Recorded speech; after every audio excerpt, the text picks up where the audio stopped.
Nah, dalam hukum pidana kita kan dikenal asas unus testis nullus testis. Ya. Keterangan saksi yang hanya berdiri sendiri tanpa dukungan alat bukti lainnya maka tidak memiliki kekuatan pembuktian. Kami garis bawahi Pak bahwa tidak memiliki kekuatan pembuktian jika hanya satu saksi. Apakah setiap unsur wajib dibuktikan berdasarkan dua alat bukti Pak? Atau secara keseluruhan rumusan delik itu wajib dibuktikan dengan dua alat bukti yang sah? Ya, jadi begini, kalau yang dibuktikan itu kan sebenarnya kalau tadi kan ada dua tahap pembuktian ya. Satu pembuktian yang menyangkut tentang perbuatannya, criminal act-nya, dan yang kedua tentang pertanggungjawaban. Maka dua-duanya itu kan harus dibuktikan, tapi kalau menurut aliran yang dualisme kan itu bisa bertahap membuktikannya. Perbuatan pidananya dulu dibuktikan. Kalau membuktikan perbuatan pidana berarti kan membuktikan semua unsur dari delik yang didakwakan. Nah, kalau persyaratan pembuktian, misalnya kalau kita lihat di dalam ketentuan pasal 183 itu kan didahului dengan frasa hakim tidak diperbolehkan untuk membuat keputusan pemidanaan. Jadi dasarnya adalah tidak boleh dulu. Baru ada pengecualian, kecuali berdasarkan setidak-tidaknya dua alat bukti yang sah, hakim kemudian memperoleh keyakinan bahwa terdakwalah yang bersalah melakukan. Dengan demikian, pembuktian terhadap perbuatan pidana itu adalah dilakukan terhadap seluruh unsur.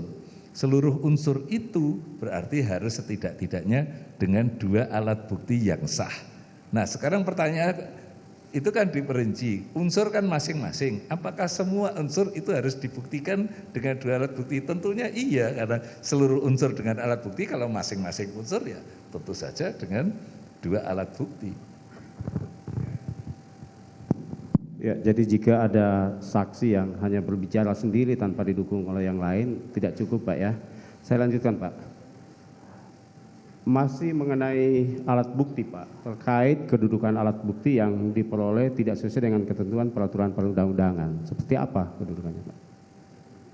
Ya, jadi begini, mengenai pembuktian yang sah, itu kan harus kita lihat dari sistem pembuktian kita. Pertama, kalau tadi dibaca di pasal 183 kan menyangkut jumlah minimum alat buktinya. Jadi sah dari sisi jumlah minimum alat bukti. KUHP menentukan setidak-tidaknya adalah dua alat bukti yang sah.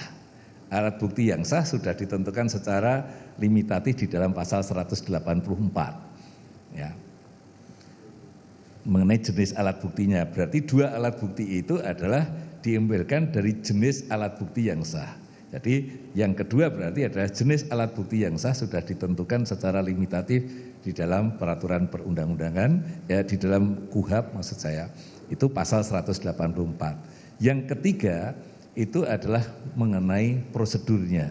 Untuk memperoleh alat bukti itu semuanya harus dilakukan dengan standar prosedur tertentu. KUHP menentukan standar prosedur tertentu untuk melakukan upaya paksa di dalam memperoleh bukti. Karena itu administrasi yang menyangkut tentang prosedur di dalam mendapatkan alat bukti itu juga bisa menjadi ukuran keabsahan. Sebagus apapun alat bukti itu kalau diperoleh dengan cara atau prosedur yang tidak sah maka dia tidak bernilai sebagai alat bukti. Unlawful evidence, berarti kan tidak mempunyai nilai pembuktian. Yang keempat kan baru berkaitan dengan relevansi alat bukti. Apakah dari alat bukti itu bisa menjelaskan sesuatu yang diperlukan untuk membuktikan unsur-unsur dari tindak pidananya itu. Dengan setidak-tidaknya ada 4 hal tadi kan. Minimum alat buktinya, kemudian jenis alat buktinya, kemudian prosedur memperoleh alat buktinya, dan yang keempat baru relevansi. Relevansi sudah menyangkut tentang penilaian. Dengan demikian, kalau alat bukti itu keluar dari itu bisa disebut sebagai alat bukti yang tidak sah. Kalau alat bukti tidak sah berarti harus dikeluarkan sebagai alat bukti sehingga tidak bisa dipakai untuk pertimbangan untuk membuat keputusan yang berupa keputusan pemidanaan seperti yang dimaksud di dalam pasal 183 tadi. hakim tidak diperbolehkan menjatuhkan pemidanaan kecuali berdasarkan 2 alat bukti yang sah, yang dengan itu hakim yakin bahwa terdakwa bersalah melakukan tindak pidana itu. Demikian. Ya, baik Pak. Saya beranjak ke persoalan lie detector Pak. Lie detector ini heboh akhir-akhir ini dan jadi bahan kemana-mana dan melebar kemana-mana Pak. Nah, terkait lie detector Pak, Ya, dalam sistem pembuktian pidana kita, seperti apa dipandangnya Pak? ya. Kalau lie detector kalau dilihat dalam pasal 184 KUHP itu kan tidak termasuk ada di sana.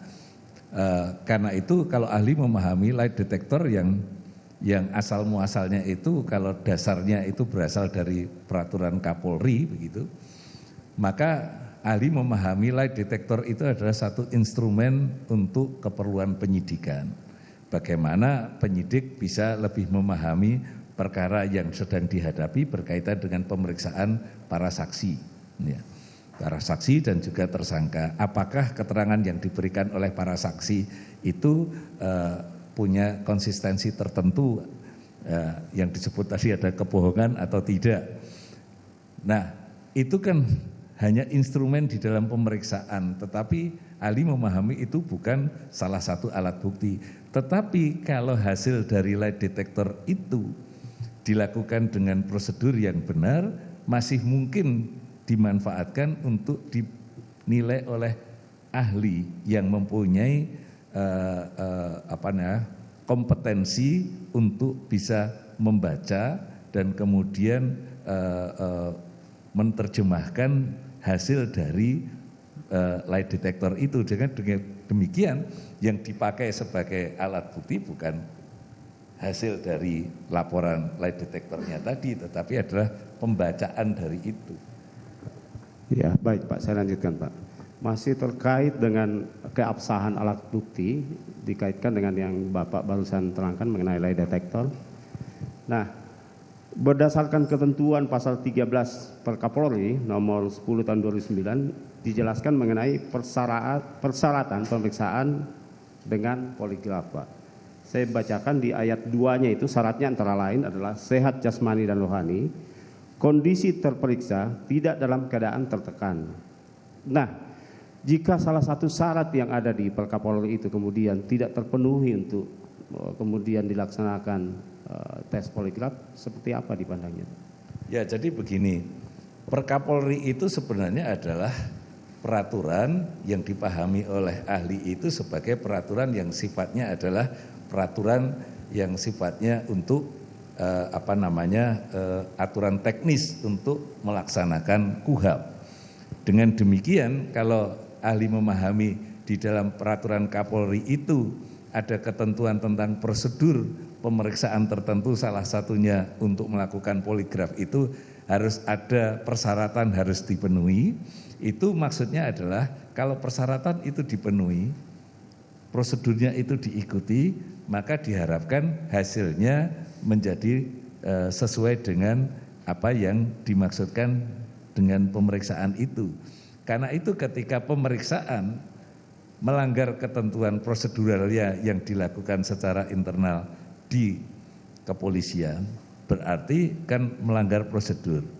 Prinsip di dalam hukum acara pidana itu kan tidak boleh ada satu proses tanpa prosedur. Memeriksa itu proses.